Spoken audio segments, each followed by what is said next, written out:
Aditya L1 ने दूसरी कक्षा में सफलतापूर्वक किया बदलाव, इसरो ने जारी किया नया update. A9 Aditya L one mission update. Bharat के पहले सौर मिशन आदित्य एल1 अंतरिक्ष यान ने पृथ्वी की कक्षा बदलने का दूसरा चरण सफलतापूर्वक पूरा कर लिया है। भारतीय अंतरिक्ष अनुसंधान संगठन इसरो ने ये जानकारी दी। इसरो के ग्राउंड स्टेशनों ने इस बदलाव के दौरान उपग्रह को ट्रैक किया। इसरो ने बताया कि आदित्य एल1 मिशन पृथ्वी से जुड़ी दूसरी कक्षा EBN-2 को बदलने में कामयाब रहा है। इसरो ने कहा कि यान अगली कक्षा 10 सितंबर को भारतीय समयानुसार लगभग 2:30 पर बदलेगा। 2 सितंबर को लॉन्च हुआ था सूर्य मिशन। चंद्रमा पर चंद्रयान-3 की सफल लैंडिंग के बाद इसरो ने 2 सितंबर को श्रीहरिकोटा के सतीश धवन अंतरिक्ष केंद्र से देश का पहला सौर मिशन आदित्य एल1 लॉन्च किया था। इस मिशन के तहत यान में सूर्य का विस्तृत अध्ययन करने के लिए 7 अलग-अलग पेलोड भेजे गए हैं। इसमें से 4 सूर्य से प्रकाश का निरीक्षण करेंगे और अन्य 3 प्लाज्मा और चुंबकीय क्षेत्र के इन सीटू मापदंडों को मापेंगे। Aditya L one Aditya L one mission update सूर्य के व्यापक अध्ययन के लिए समर्पित एक उपग्रह है, जो सूर्य के बारे में अज्ञात तथ्यों का पता लगाएगा। उपग्रह 16 दिनों तक पृथ्वी की कक्षाओं में यात्रा करेगा। इस दौरान इसे अपने गंतव्य तक पहुंचने के लिए आवश्यक गति प्राप्त करने के लिए 5 प्रक्रियाओं से गुजरना होगा। इसके बाद आदित्य एल1 कई कक्षाओं से गुजरेगा, जिसमें 110 दिन लगेंगे। उपग्रह एल1 बिंदु तक पहुंचने के लिए लगभग 15 मिलियन किलोमीटर की यात्रा करेगा। आदित्य एल1 का सबसे बड़ा पेलोड VLC तकनीकी रूप से भी बेहद चुनौतीपूर्ण।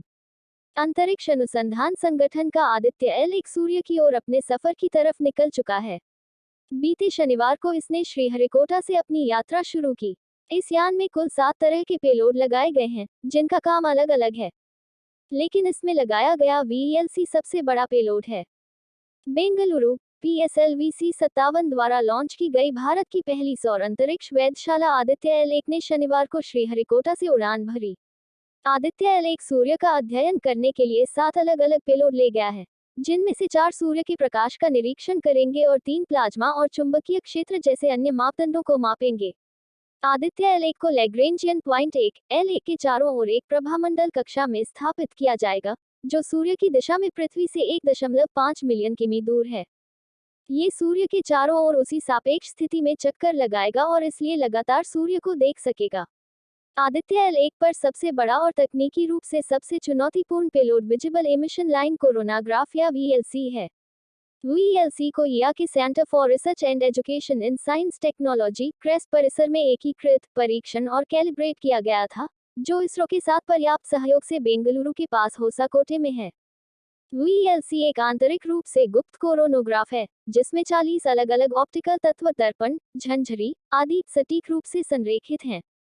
सूर्य का वातावरण, जिसे कोरोना कहते हैं, वह है जो हम पूर्ण सूर्य ग्रहण के दौरान देखते हैं। VLC की तरह कोरोनोग्राफ हर समय बहुत धुंधले कोरोना की छवि बनाता है।